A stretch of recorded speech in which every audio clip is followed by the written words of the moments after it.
Hello and welcome to this video on the World Trade Organization, the WTO, and trading blocks.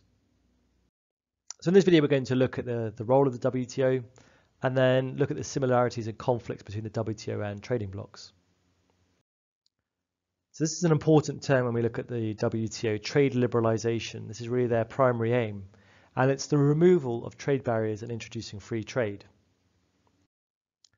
So the WTO, or World Trade Organization, is a body that aims to liberalize trade around the world, i.e. lower trade barriers. It does this by providing governments with a forum, a place to meet and to negotiate trade agreements that all members are party to. In addition to promoting free trade, the WTO also performs other functions. It acts as a body that will settle disputes between member countries to do with trade and also provides a system of trade rules. So here's an example of a WTO meeting. We can see here there's lots of countries involved, and they've sent ambassadors here to negotiate on their behalf. And they may be discussing things like the removal of tariffs on primary products or granting countries fairer access to markets. All of these sorts of things to promote free trade, promote comparative advantage, to try and increase global prosperity. So the World Trade Organization has a set of agreements that are underlying principles. One of them is the most favored nation principle, and this implies that countries cannot discriminate between their trading partners. For example, a reduction of a tariff for one country must be extended to all countries. And secondly is national treatment. Imported and locally produced products must be treated equally once the foreign goods have entered the market. Now, these days, most countries are members of the WTO. 95% of world trade is undertaken by WTO member countries, compared with 91% in 1995. But the WTO increasingly faces a number of challenges. One of them is the complexity of production.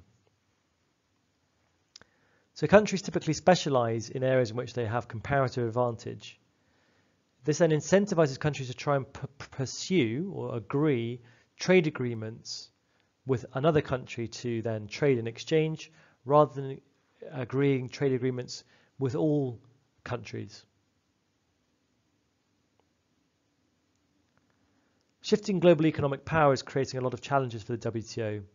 A lot of emerging and developing economies aspire to have greater share of trade, whilst many developed nations try and protect their position.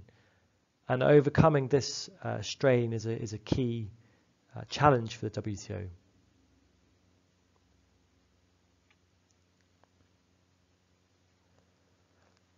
Another big challenge is the fragmentation of the global trading system. A big risk for the WTO is that a lot of regional trade agreements made through trading blocks are bypassing attempts to secure global trade deals. So a lot of countries are now securing deals with their trading bloc partners at the expense of other countries. And so the idea that we can have global trade deals where all countries are party to the deal is put under pressure. So there are some comparisons here to be drawn between what trading blocks are trying to achieve and the WTO, the World Trade Organization. So both these organizations, or both these things, have similarities in that the WTO also seeks to reduce trade barriers and promote world trade, and that can be similar to the objective of trading blocks in that trade blocks often encourage specialization between member states. Both organizations would argue that they are involved in trade creation. They can lead to more economies of scale, and they can make fairer competition occur.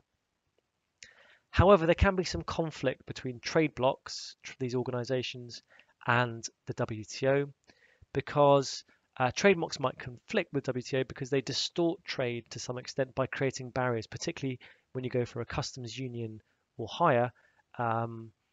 By implementing a tariff for non-members, they're distorting trade. So this might have a negative impact on non-members and lead to a less efficient overall allocation of resources, or production process.